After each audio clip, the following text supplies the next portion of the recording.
Siria, Islam y la Biblia. Nadie tiene idea del suceso, el acontecimiento que acaba de suceder en Siria. Es algo inusitado, es algo sorpresivo.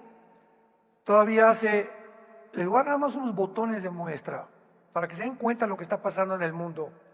Todavía hace 2 semanas, la mayor parte de los escatólogos en el mundo entero, teólogos, apologistas, etcétera, etcétera, mucho menos la gente que no es cristiana, desde luego, no estoy hablando de personas involucradas en el estudio de la Biblia. Yo mismo me involucro también. Nunca nos habíamos imaginado jamás que Rusia iba a salirse de Siria junto con Irán. Jamás. ¿Por qué? Sobre todo que fue en menos de 10 días. Porque Rusia tiene una base naval en Siria, en Tartus, que es la única base naval que tiene en el Mediterráneo. Entonces imagínense nada más. Yo siempre prediqué, no es que el día que alguien se acerque a Siria o que Israel quiera atacar Siria o cualquier cosa, Putin va a entrar inmediatamente porque estratégicamente no le conviene que nadie pueda acercarse a esa base naval, y menos de Irán. Irán todavía hace 2 semanas era la nación más poderosa para sostener a todos los grupos terroristas del mundo entero. Llámese Hamas, Hezbollah, ISIS, Al-Qaeda, los Hutis de Yemen, la península arábica, hasta los mismos talibanes de Afganistán y de Pakistán. ¿Qué sucedió en Siria? De una forma inesperada, después de 50 años de dictadura de la familia Assad, cayó Siria, aun cuando hay mucha historia detrás de esta nación desde el tiempo de Abraham. No quiero detenerme con todo eso. Vamos a empezar ahora con el estudio de un régimen dentro de Siria que se llamaban los alewitas o alewites, que es una rama de creencia dentro del Islam que tratan de ellos de separarse de las demás dictaduras y de los demás movimientos religiosos. Los alewitas son una minoría muy reducida, muy cerca del Islam chiita, porque el Islam, acuérdense, tiene 2 ramas, los sunis y los chiitas, algo que no le gustaba nunca a los sunis de Siria, porque la mayor parte de Siria eran sunis y hay un enfrascamiento continuo entre sunis y chiitas. El exdictador Bashar Assad, al que acaban de sacar, que ya huyó a Rusia, era un hombre rudo, sanguinario, cruel, posiblemente más cruel que Adolfo Hitler. Fíjense lo que le estoy diciendo. Era un hombre que asesinaba hombres, mujeres, niños. Vamos a ver cuántos cadáveres encontraron que deshizo en ácido de niños, mujeres y de hombres. Estamos hablando de más de 80,000 muertos civiles que sus mismos soldados mataron. Cuando el padre de Bashar Assad, que se llamaba Hafez, murió, este hombre que está ahorita refugiado en Rusia estaba estudiando en Londres y lo mandó a traer y le dijo: por favor, Bashar, vente para acá porque ya necesitamos aquí que la familia continúe.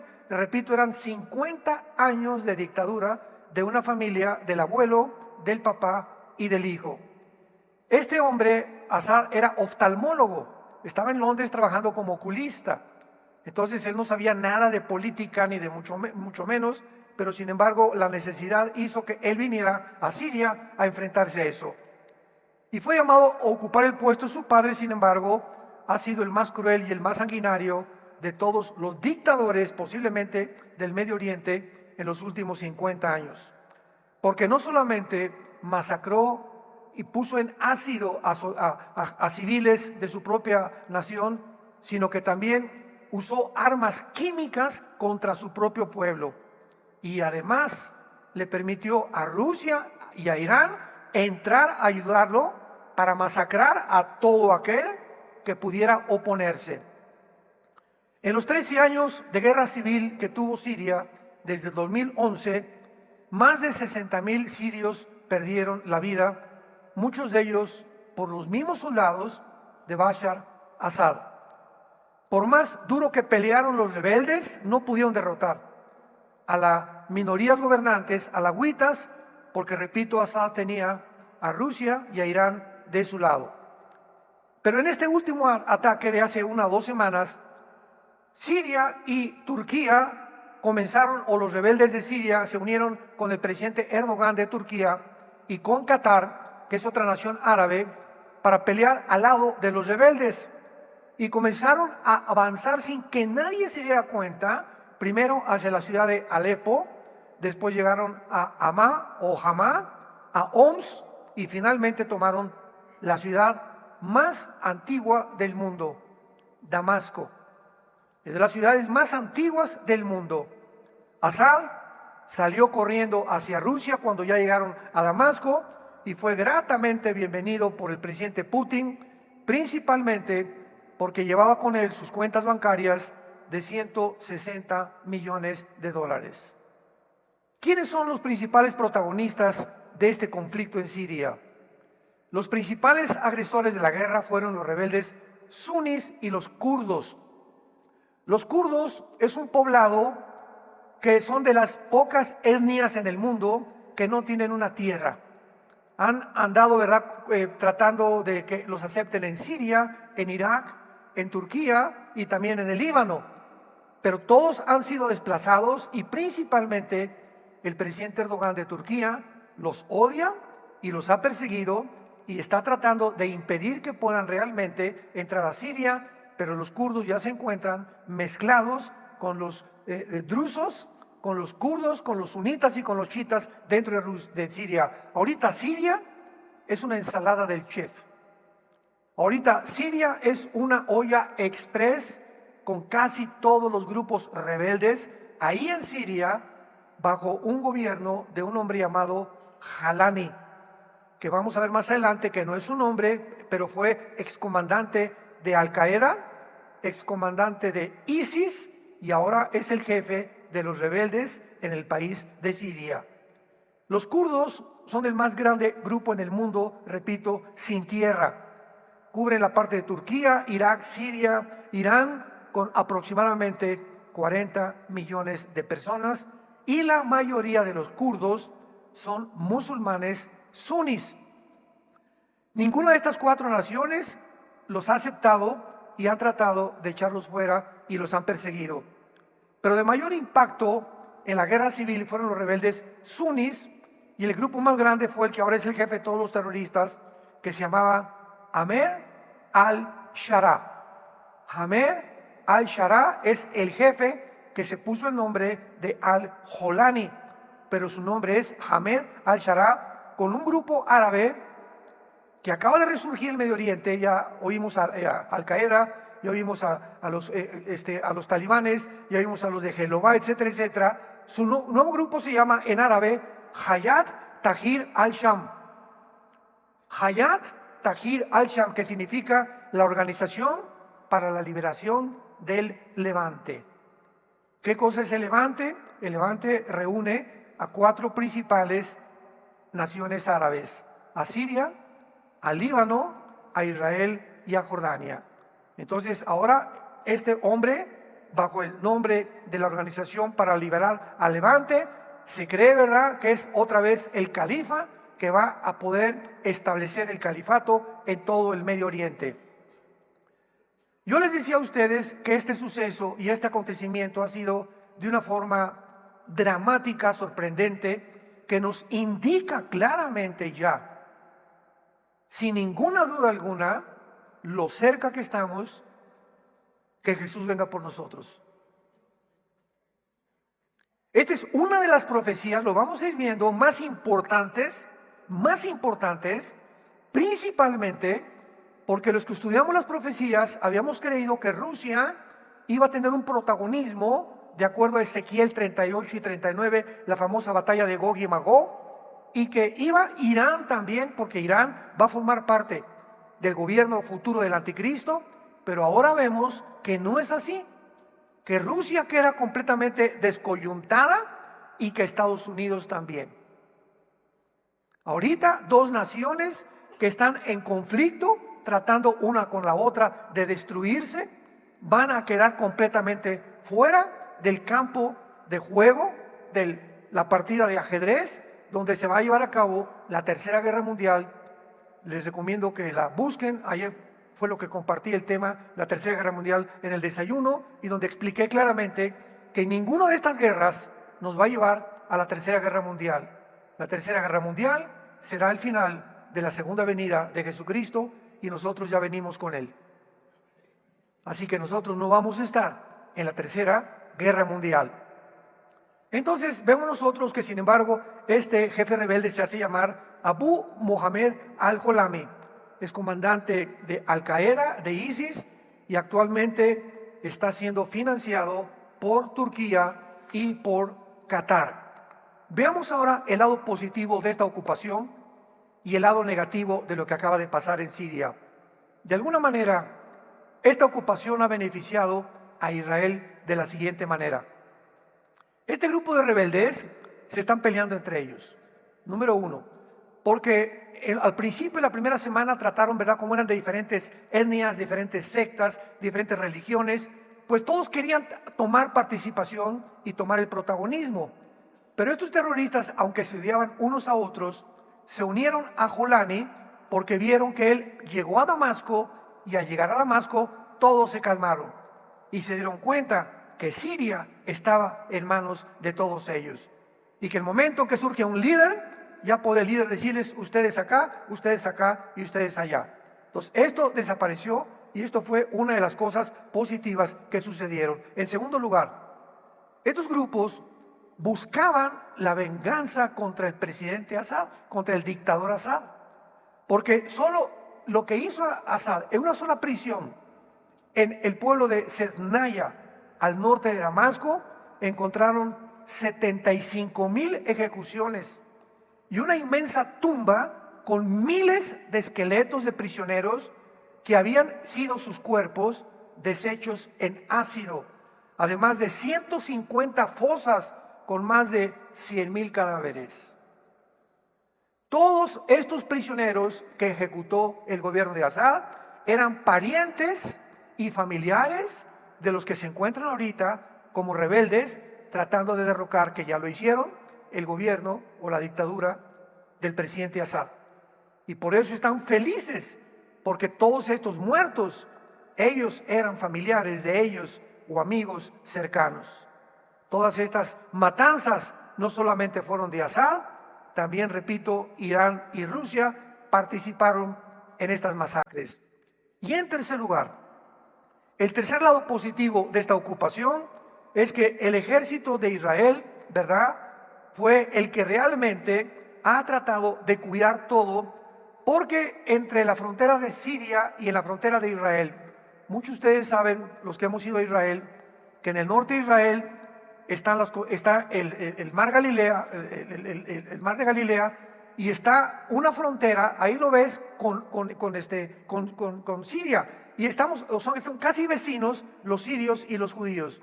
Entonces, hace algunos años, entre la frontera de Israel y entre la frontera de Siria, se formó a 40 kilómetros de la frontera de Israel una zona que se llama de amortización, una zona neutral por las Naciones Unidas.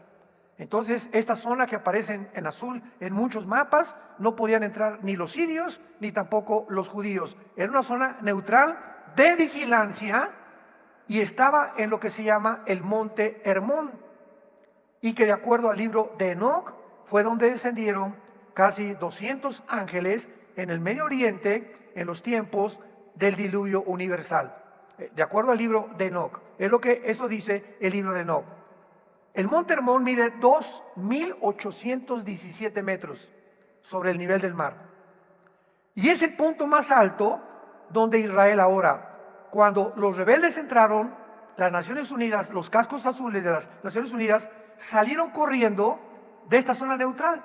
Dijeron: por si acaso nos vamos corriendo. ¿Qué hizo Netanyahu? Que ahora lo quieren nombrar el héroe del Medio Oriente y el segundo Churchill del Medio Oriente, porque ha sido un hombre, ha librado a Israel lo que en toda la historia, desde el tiempo de los jueces y el tiempo de Josué, nadie había hecho, de librarlos de los grupos terroristas a su pueblo. Entonces, ahora Israel corre inmediatamente y toma la colina del Monte Hermón desde hace 6 días. Y ahora, desde esa colina del Monte Hermón, pueden ver todo lo que pasa en Siria y lo que pasa en el Líbano. Y lo que pasa también muchas veces con los telescopios que tienen hasta llegar a Irán. O sea, es un punto estratégico que le convenía a Israel y hace mucho tiempo que lo querían tomar. ¿Ves? Destruyeron, y ahora Israel, en segundo lugar, cuando entran los rebeldes, tenían esta preocupación, que los rebeldes no tomaran las armas que dejó Rusia, que dejó Irán y que dejó el dictador Assad. Escuchen lo que hizo en 48 horas Israel. En cuanto vio que estaban avanzando los rebeldes hacia Damasco, escuchen esto: destruyeron sus bases navales con 15 barcos de guerra, docenas de misiles. La Fuerza Aérea de Israel fue completamente, entró a dañar todos los campos de aterrizaje en Siria. Destruyeron sus baterías antiaéreas derribadas, sus misiles Scud, todos sus jets destruidos, radares, tanques, centros de entrenamiento, helicópteros, lanzadores de misiles, almacenes de armas químicas, etcétera, etcétera, etcétera. Quedó Siria completamente pelona. Los rebeldes ya no podrían usar esas armas. Y de esta forma vemos nosotros que vuelve Dios, el Dios del cielo, el Santo de Dios de Israel, a decir: este es mi pueblo, nunca será destruido.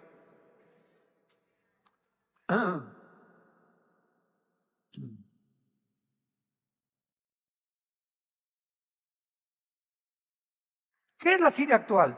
¿Qué es lo que está pasando ahorita? Es evidente que todos quieren que esta guerra termine, incluyendo los rebeldes.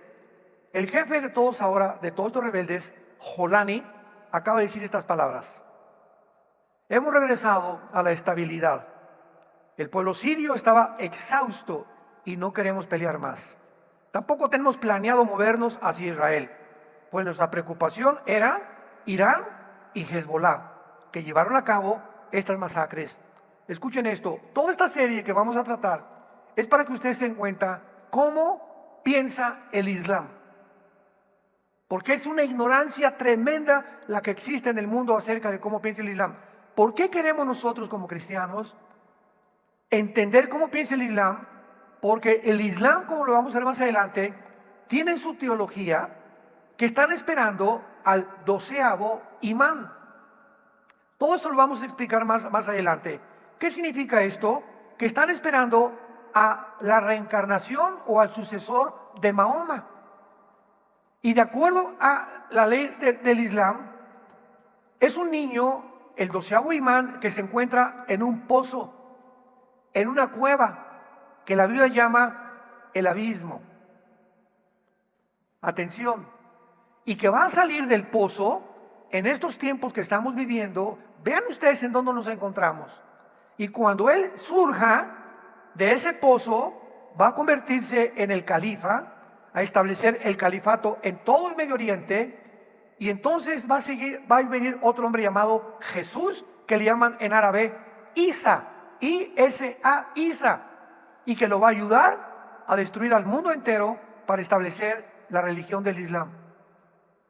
Muy bien, este Mahdi, que le llaman el Mahdi, que es el Mesías que están esperando, para nosotros va a ser el anticristo.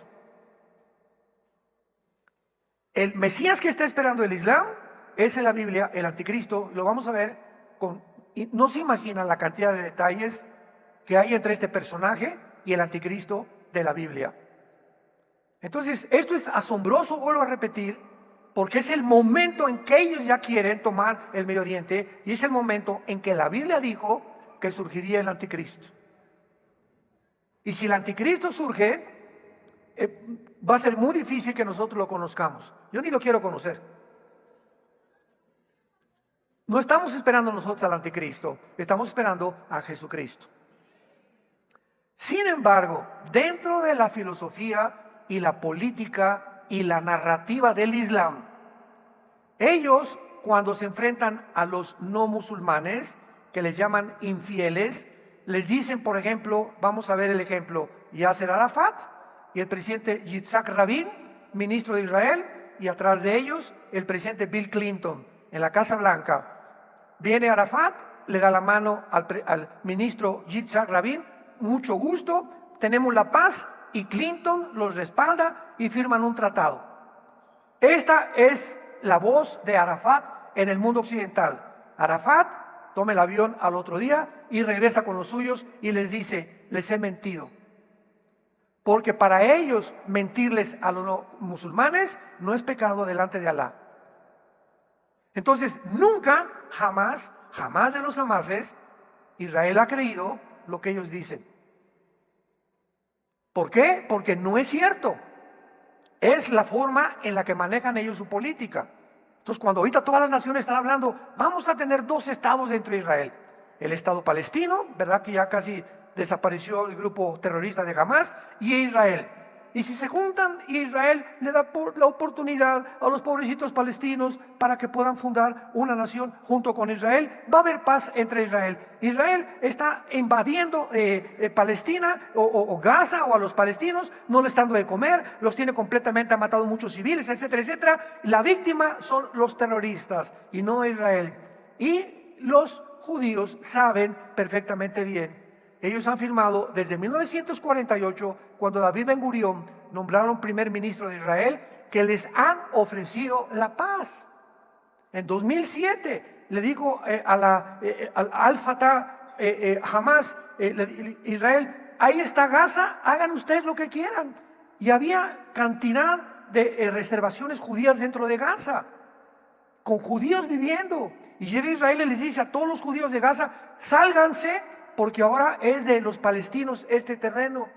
Y los judíos les dejaron hospitales, les dejaron campos de fútbol, les dejaron departamentos, les dejaron colegios para los niños, les dejaron asilo para ancianos. Y cuando se salieron los judíos que habitaban Gaza por órdenes del gobierno de Israel, ¿saben lo que hicieron los palestinos? Quemaron los campos de fútbol, quemaron los hospitales, quemaron todas las cosas que los judíos dejaban ahí, porque dijeron: no queremos que nada huela a judío. Y desde el 2007 que se salieron los judíos, no volvieron a intervenir. Y entonces ellos se dividieron entre Al-Fatah, el gobierno de Mahmoud Abbas, y comenzaron a formar un grupo que se llamó Hamas. Porque ellos decían: si queremos exterminar a Israel, no queremos un gobierno, necesitamos un grupo militar. Y no lo tenemos. Entonces formaron militarmente a Hamas. Y entonces Hamas, ya que se armó 2008, 2009, 2010, comenzaron a mandar misiles casi todos los días a Israel. Y dale, y dale, y dale, y dale, hasta que el 7 de octubre del año pasado dijo Netanyahu: estamos hasta aquí de ustedes. Entran y matan a 1,200 judíos, se llevan a 240 rehenes a Gaza, meten en el horno de microondas a niños de 3 o 4 meses en frente de sus padres, le cortan la cabeza a judíos civiles en frente de esposas, les queman todas sus casas y todos los kibbutz, y huyen y se esconden detrás de las escuelas y los hospitales. Ahí esconden sus bombas para que el mundo los victimice y para que ante el mundo los judíos sean los que cometieron genocidio: Jesús, María y José y el burrito que los acompaña. Y esta narrativa se manejó en todos los medios de comunicación. Todos los medios de comunicación manejaron esta narrativa. Y como la ONU y como la Organización Mundial para la Salud, la OMS, están asociados como un grupo antisemita, oíste muy bien. Las organizaciones más antisemitas son la ONU y la Organización Mundial de la Salud. Además de eso, forman parte del grupo de izquierda totalmente en el mundo y del globalismo. Odian a Israel, como la Biblia lo ha dicho, que iba a crecer el antisemitismo contra Israel. Entonces, cuando la ONU les pedía a Hamas, a los palestinos: ¿cuántos civiles han matado los soldados de Israel? 50,000, 60,000, y publicaban en los periódicos, CNN principalmente: los judíos han invadido y han matado a 60,000 civiles. No es cierto, no es cierto, no es cierto. ¿Quién estaba proporcionando las estadísticas? El grupo guerrillero, el grupo terrorista. No el grupo de Al-Fatah, que es el grupo de Mahmoud Abbas, que es lo que representa el gobierno civil. No, eran los militares los que daban las estadísticas. para victimizarse delante del mundo. Y el mundo creyendo y creyendo y creyendo y creyendo, así como creímos, bueno, creyeron, dijo el otro, en las vacunas. Lo mismo ha sucedido en el mundo, una ignorancia tremenda. Por eso tenemos que venir a la Biblia para poder buscar la verdad. Entonces, el Islam nunca va a cumplir lo que prometen. Su objetivo ha sido, es y seguirá siendo el mismo: el exterminio de la nación de Israel. Ahora, a través de Siria están llevando ejecuciones masivas por todos lados y limpieza étnica con los grupos terroristas. Ahora veamos claramente la lista de los ganadores en este último conflicto y de los perdedores. Es verdad que ahora Rusia e Irán se salieron de la ecuación, pero si no hay una continua supervisión de las naciones, principalmente de Israel, la historia nos enseña que los locos se vuelven cada día más locos. Una persona que comienza a ser afectada en sus facultades mentales, si esa persona no es atendida inmediatamente, y ahora saben ustedes cuál es la Agenda 2030, prohibirles a las iglesias en el mundo que ayudemos a los homosexuales, a las lesbianas, a los transgéneros y a todas las personas que tienen problemas mentales, que los dejemos así. Vean ustedes que detrás de esta agenda, ¿qué es lo que se encuentra? Que el mundo enloquezca más, porque a los gobiernos les conviene vernos locos, porque es mucho más fácil de controlar. Un loco ya no discierne lo que está pasando, ya perdió la brújula, ya no sabe qué es bueno, qué es malo, ya no sabe si hombre es hombre o es mujer o es hombre. Todo tiene un plan debajo de lo que nosotros podemos ver en apariencia, que es satánico. Y Satanás sabe, dice Apocalipsis 12, que le queda muy poco tiempo. Entonces se viene contra el mundo como no nos imaginamos. Veamos los perdedores, que fueron tres. Assad, el dictador, y su gobierno, aun cuando creerá que sus 160 millones de dólares en Rusia lo van a hacer feliz por un rato. En segundo lugar, Rusia ya perdió el poder, Rusia sobre Siria y el Medio Oriente. Y en tercer lugar, Irán. Desde hace 45 años, Irán ha gastado billones de dólares en entrenar, armar y sostener a todos los grupos terroristas que han llegado a tratar de exterminar la nación de Israel. Y ahora Irán actualmente se ha debilitado grandemente, aunque no temporalmente. Veamos ahora los ganadores. ¿Quiénes ganaron con esta guerra? En primer lugar, los rebeldes sirios. Han peleado para derrotar al régimen de Assad, vengarse de lo que este dictador, ¿verdad?, cruel, asesino, masacró a sus familiares, a sus amigos, y lo han logrado. Pero no se puede confiar en ellos en el futuro. Número dos, Turquía. Gastó billones de dólares en armar y equipar a este grupo que se encuentra ahorita en Siria. Y Turquía tiene ahorita la más grande influencia en el Medio Oriente. Y es interesante que Turquía aparece en Ezequiel capítulo 38 y 39, que describe la Tercera Guerra Mundial como una de las naciones que se unirá al anticristo. Vamos a ver en esta serie que la Biblia ya está despejándonos completamente nuestra mente. Como dice Daniel 12, los entendidos van a entender.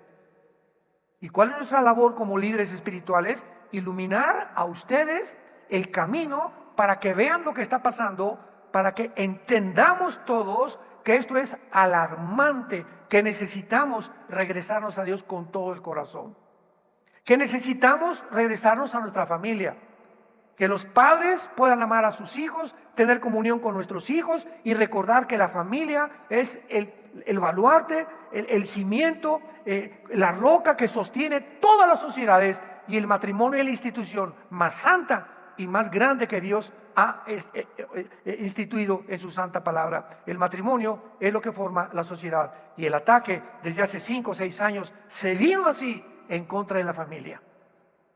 Es hora que le pidas perdón a tu esposa. Es hora que le pidas perdón a tu esposo. Es hora que regresemos con nuestros hijos otra vez, que pasemos más tiempo con ellos, que platiquemos con ellos. Es tiempo de saber que es el tesoro más grande que Dios ha dado, la familia. La familia es el tesoro más grande. Ayer tuvimos una comida de pastores y les tuve que confesar a mis hermanos pastores lo que les digo ahorita a ustedes también. Mi esposa, les pido que oren mucho por ella, la operan esta semana. Y en todo este transcurso que estamos pasando por aguas profundas, mi esposa y yo, hace algunos días me despertó Dios. Yo le pedí a mi esposa, y Dios me dijo: ¿y tú qué? ¿Y tú cómo estás? Y me hizo ver Dios de una forma maravillosa, que le agradezco con todo mi corazón, porque es el Dios que servimos, áreas en mi vida en la que yo he fallado con mi esposa. Y comenzó a convencerme el Espíritu Santo que debo ser más amoroso con ella, más cuidadoso con ella, más detallista con ella, pasar más tiempo con ella, y no tanto que viajes y prédicas y por acá y por allá. Y me volvió a recordar Dios: Armando, tu principal oveja es tu esposa. Le pedí perdón a Dios, me hizo llorar muchísimo. Me levanté, fui con Marta y le dije, nos decimos, me dice gordito, yo le digo gorda, de cariño, ¿verdad? Ninguno estamos gordos. Le dije: gordita, quiero decirte esto, Dios me hizo ver esto y esto y esto, y a través de esto, el sufrimiento que estamos atravesando de tu enfermedad, te quiero pedir perdón. Y ella me contestó: le doy gracias a Dios porque va a hacer grandes cosas y está aumentando el amor de uno para con el otro.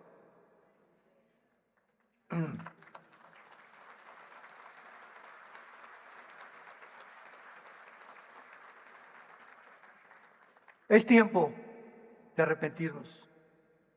Todos, ninguno somos perfectos. Todos tenemos que examinar, como decía David: examíname, oh Dios.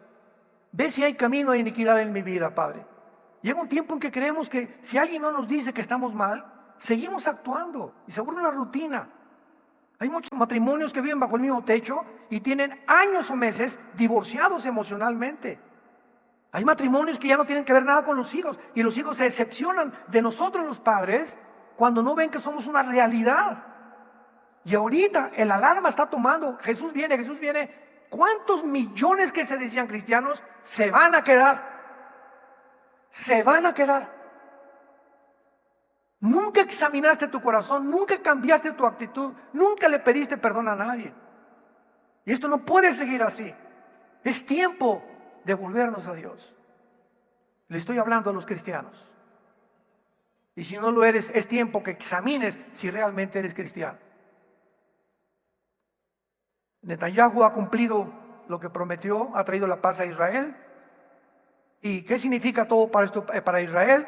Muchos se han preguntado si ha cumplido Israel la profecía que se encuentra, véanla en Isaías 17:1, dice así.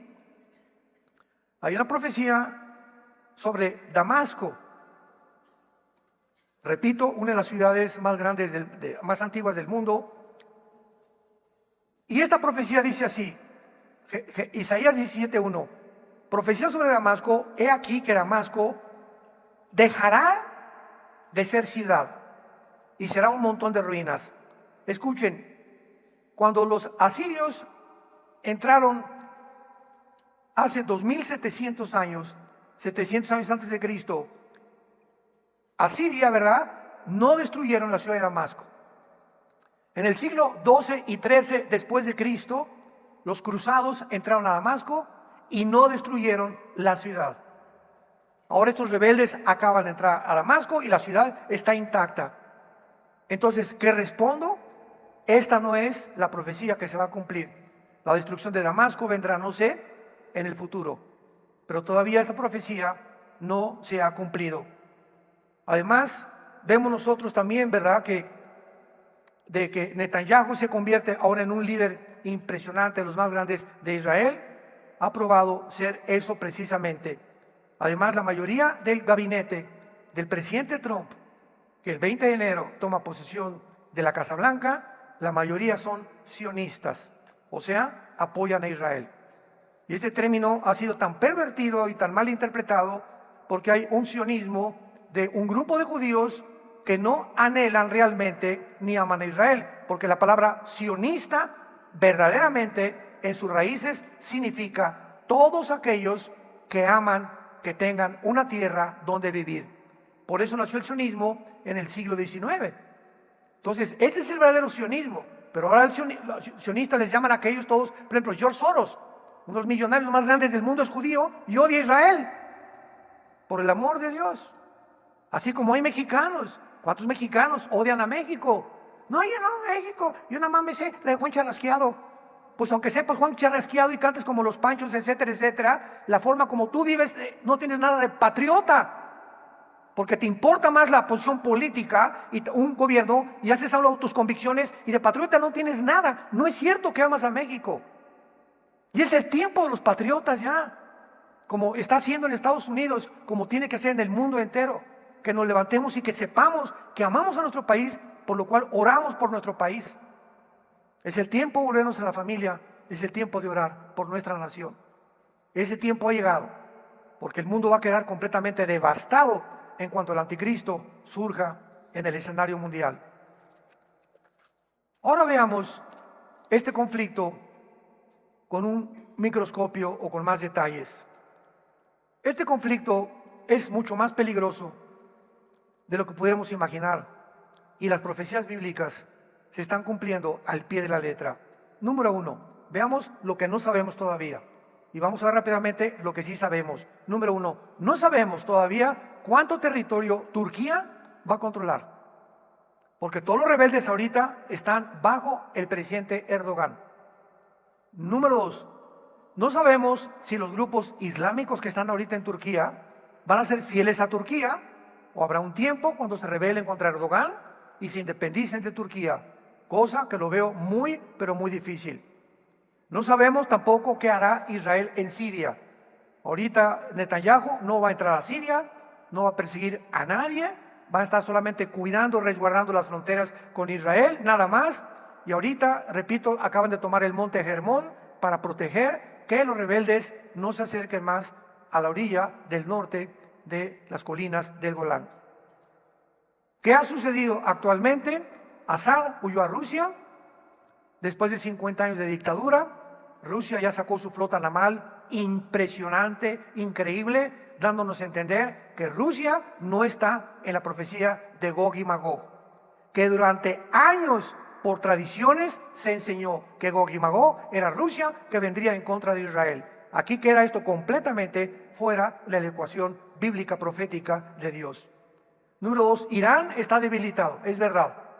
Ahorita ya no podrá controlar Siria, ni el Líbano, ni a los grupos terroristas. Irán había controlado a Libia, a Irak, a Siria y a Yemen. 4 naciones árabes. Irán era la mamá de estos 4 pollitos, que eran los terroristas del mundo entero, que fueron usados como puente para transportar. De Irán mandaba el transporte a Irak, de Irak a Libia y de Libia a Siria. Entonces era una cadena que Irán formó, que los judíos con sus aviones descubrieron, y en cuanto se dieron cuenta que estaba esta cadena con todas las armas de Irán llevadas a Siria, Siria se iba a convertir en un foco impresionante para destruir Israel. Y viene la mano de Dios y en 10 días se acaba esto. Impresionante, increíble. Nación tan poderosa como Rusia ha quedado humillada Rusia ante el mundo. Eso lo hace peligrosa también, porque Rusia no tiene, ya no tiene base naval, no tiene infantería, pidió 30,000 soldados de Norcorea, no tiene una aviación Rusia, tiene submarinos nada más y tiene cabezas nucleares. Entonces eso lo hace más peligroso y Putin, siendo una estratega militar, no quiere aventarse con usar las armas nucleares porque sabe las consecuencias. Si usa un misil nuclear en Ucrania, que aunque no pertenece a la OTAN, va a contaminar la radiación de la bomba nuclear de Ucrania a Polonia, a Rumanía, a Alemania, y entonces la Unión Europea va a entrar ahora sí a defender a Ucrania y lanzarse contra Rusia. Putin es demasiado inteligente para hacer esto, pero lo va a hacer en los próximos días o no sé meses, porque está muy acorralado, igual que Irán. Está como un AliExpress el mundo entero. Ahora el eje maligno, que ha sido roto temporalmente, ¿verdad? se ha convertido completamente ya en Turquía. En tercer lugar, este conflicto ahora se puede globalizar por el apoyo de Turquía, Qatar y Siria a los grupos yihadistas islámicos. Todos los grupos terroristas en el mundo actualmente ya encontraron una base, cuarteles generales, Siria. Y eso lo hace peligroso también para la situación de Israel. Ahora Turquía es el papá, repito, del Medio Oriente, y es interesante que cuando Siria parece perdida, Siria, ¿y abrieron los oídos? Siria será la nación de donde surgirá el anticristo. Siria es la nación de donde surgirá el anticristo. El anticristo surgirá de la antigua Babilonia, que es Irak, Siria y el Líbano, como lo vamos a ver en las otras conferencias, sin ningún lugar a dudas. Y la Biblia le llama al anticristo, Isaías 10, Miqueas 5, del 4 al 5, Isaías 14, Ezequiel capítulo 31, le llama el asirio. Jamás se le llama Gog al anticristo, ni se dice que viene de Rusia. Rusia ni aparece en las profecías bíblicas. Pero vemos nosotros como estudiantes de la Biblia que mientras más nos acercamos, más luz tenemos y tenemos que reconocer y decir, Señor, en esto no estaba yo completamente, no quise ser dogmático, pero veo claramente ahora con más luz que tú estás acomodando las piezas para que podamos seguir esta luz y enseñárselas a ustedes. Y ustedes conozcan más profundamente la palabra de Dios. Yo les dije que era un hecho inusitado, precisamente por eso, porque es la zona del Medio Oriente donde el anticristo surgirá. Y el anticristo será musulmán. Fíjense lo que le estoy diciendo. El anticristo será musulmán. Para que yo les diga esto, necesito tener bastante información de muchos estudios claramente corroborados que conforme van pasando los eventos, se va comprobando claramente que tiene que ser islámico. Y la ley Sharia es la ley que dice Daniel 7:25, que quitará las leyes y quitará los tiempos, porque ellos tienen otro calendario que nosotros no tenemos. Para el Islam, el año 1 es el año 622 después de Cristo, cuando Mahoma salió de la ciudad de Medina y de la ciudad de Arabia Saudita. Y entonces el calendario de ellos es completamente diferente. Y esto va a ser lo que va a ser el anticristo. Veámoslo rápidamente, no quiero que se vayan aquí con algo atorado. Vean Isaías 10. Rápidamente un botón de muestra y lo vamos a desarrollar en la segunda conferencia. Isaías capítulo 10, versículo 5. Oh Asiria, que es la Siria actual. Esto fue escrito hace 2650 años aproximadamente. Oh Asiria, báculo de mi furor, en su mano he puesto mi ira. Le mandaré contra una nación pérfida y sobre el pueblo de mi ira le enviaré, que es Israel. Porque cuando venga el anticristo, Israel ha apostatado, ha firmado un pacto de muerte con el anticristo, para que quite despojos, arrebete presa y lo ponga para ser hollado como lodo de las calles. Versículo 12. Pero acontecerá que después que el Señor haya acabado toda su obra en el monte de Sión y en Jerusalén, ¿esto ya sucedió? ¿Cuándo va a suceder esto? Hasta la segunda venida de Cristo. Cuando acabe Dios con su plan con Israel, castigará el fruto de la soberbia del corazón. ¿De quién? Del rey de Asiria. Y la gloria de la altivez de sus ojos. Porque dijo, aquí le está hablando al anticristo ya Dios, con el poder de mi mano lo he hecho, con mi sabiduría porque he sido prudente. Quité los territorios de los pueblos y saqué sus tesoros. Derribé como valientes a los que estaban sentados y halló mi mano como nido las riquezas de los pueblos y como se recogen los huevos abandonados. Así me apoderé yo de toda la tierra. Esto nunca en la historia se ha cumplido. ¿Quién lo cumplirá? El rey de Siria, que ya después lo vamos a comparar con los otros pasajes, con Daniel capítulo 8, que es la evidencia ya más grande que hay, etcétera, etcétera. Pero nos encontramos en el punto culminante donde se va a centrar la luz, el foco en la área geográfica donde se va a llevar a cabo la más grande intervención de los poderes del mal en el mundo, la región del Medio Oriente, donde Rusia no va a poder competir ya contra los musulmanes, donde Turquía está involucrado en el gobierno del anticristo, y donde Irán también está involucrado en el gobierno del anticristo. Aparece con el nombre de Persia en Ezequiel 38, Irán, y todas estas naciones que forman parte o formarán parte del G10, de las últimas 10 naciones de Apocalipsis 17, o los 10 cuernos de Daniel, y los 10 dedos de los pies de la estatua de Nabucodonosor, y los 10 cuernos de la bestia de Apocalipsis 17, 11 y 13 de Apocalipsis, van a juntar para mezclarse, y cuando se junten las 10 naciones, 5 de Europa y 5 del Medio Oriente, de una de ellas surge el anticristo, y el 80% de las naciones del anticristo serán musulmanas. Las naciones de Europa casi no aparecen en las profecías contra las cuales Cristo va a luchar cuando Él venga en su segunda venida. Y el que tenga oídos, que oiga. Y el que tenga un corazón en esta mañana de arrepentimiento y de dolor por tus pecados, arrepiéntete. Pídele perdón a tu esposa, pídele perdón a tu esposo, pidámosle perdón a nuestros hijos. Hijos, pídale perdón a sus padres. Remedia las cosas que has hecho mal en tu vida, porque si tú mantienes el mismo camino y tú no te arrepientes cuando tú oyes la voz del Señor, será demasiado tarde. El arrepentimiento no es cuando tú quieras. Bueno, ya cuando vaya en la ambulancia y cuando ya, y el corazón, Señor, perdóname. ¿Sabes una cosa? Dios no puede ser burlado. Y solo hay un caso en toda la Biblia de una persona que se convierte a la hora de la muerte. Un solo caso. El ladrón junto a la cruz. Un solo caso. El ladrón junto a la cruz, dándonos a entender que si tú llegas a las vísperas de tu muerte o de tu enfermedad, y cuando oíste la voz de Dios no lo hiciste, Dios no te volvió a hablar, porque creíste que te podías burlar de Él. Cuando oigas su voz, no te endurezcas.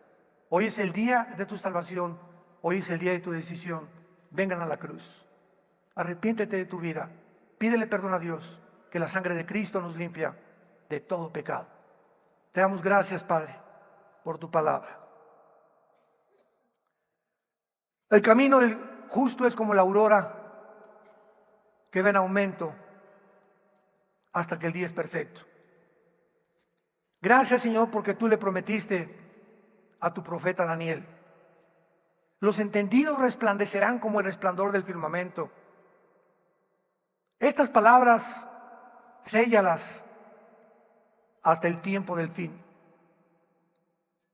Muchos serán limpios, emblanquecidos y purificados. Los impíos cada vez van a proceder más impíamente. Y ninguno de los impíos entenderá, pero los entendidos comprenderán. Y te damos gracias, Señor, porque lo que nos da entendimiento es la presencia de tu Espíritu en nuestra vida. Te damos gracias, Señor, porque eres misericordioso, clemente. Clama, oh alma mía, a Jehová, y no te olvides. Nunca nos olvidemos de ninguno de todos sus beneficios, de la familia que nos ha dado, el matrimonio que nos ha dado, la casa que nos ha dado, los hijos que tenemos, la salud que tenemos todavía. Él es el que sana todas tus dolencias y todas tus enfermedades. Él es el que rescata nuestra vida del hoyo, nos corona de favores y misericordias, porque grande, grande es Jehová, y su misericordia más alta que los cielos. Nunca te dejaré, dice el Señor, nunca los abandonaré. Siempre estaré con ustedes, hoy más que nunca. Óiganme, dice el Señor, oye la voz de mi palabra, porque son fieles y verdaderas. El tiempo ha llegado, preparémonos para encontrarnos con Dios. Ven a la cruz en esta mañana, cualquiera de ustedes que nos escucha también por la televisión, y dile a Dios: perdona mis pecados. Me arrepiento de mi vida sinceramente. Creo que en esa cruz pagaste con tu sangre por ellos, y te pido, Jesús, porque creo que a los 3 días, después de ser crucificado, muerto y enterrado, resucitaste a los 3 días para darme la esperanza de algún día volver a vivir después de esta vida eternamente contigo. Te recibo como mi Señor y mi Salvador, en tu nombre precioso, Señor Jesús. Amén. Bellas palabras hemos oído en esta mañana. Los cielos y la tierra pasarán, pero mis palabras permanecerán.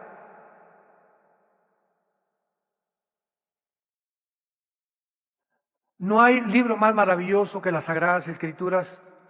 No hay un tiempo más precioso que este que estamos viviendo nosotros. Ya nos vamos, hermanos. Imagínate nada más, ¿no? Un día vamos así, de repente abrir los ojos y estamos como Jesús.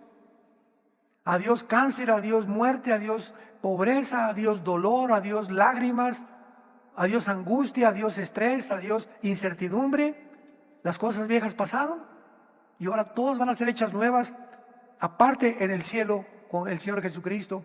Y vamos a regresar otra vez, pero no a Tlalnepantla, a Jerusalén. Y nos vamos a volver a ver. ¿Qué hubo, Panchito? ¿Qué hubo, mi buen Juan? Ven para acá. Tus hijos, muchos de nuestros hijos van a estar con nosotros. Muchos familiares nos vamos a volver a ver. Muchos que ahorita son viejitos y nos vamos acabando celularmente. Vamos a tener un cuerpo completamente nuevo. Y vamos a ver, mira, esa era Doña Chole.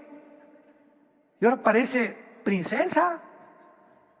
Todo esto nos tiene Dios reservado para que nos motive a saber que aunque estamos angustiados en todo, pero no estamos desesperados, perseguidos pero no desamparados, derribados pero no destruidos, llevando a nuestros cuerpos la vida de Jesús para que la vida de Jesús se manifieste. Dios está viviendo a través de nosotros para que nosotros manifestemos a nuestros hijos quién es Jesús, a la familia quién es Jesús, a la gente quién es Jesús, en la escuela quién es Jesús. Es nuestra vida, carta abierta que la gente ve y las palabras sobran. Es nuestro testimonio, como vivimos, como la gente vendrá a la cruz. Y es el tiempo de volvernos a Dios. Que Dios los bendiga, que tengan mucha paz.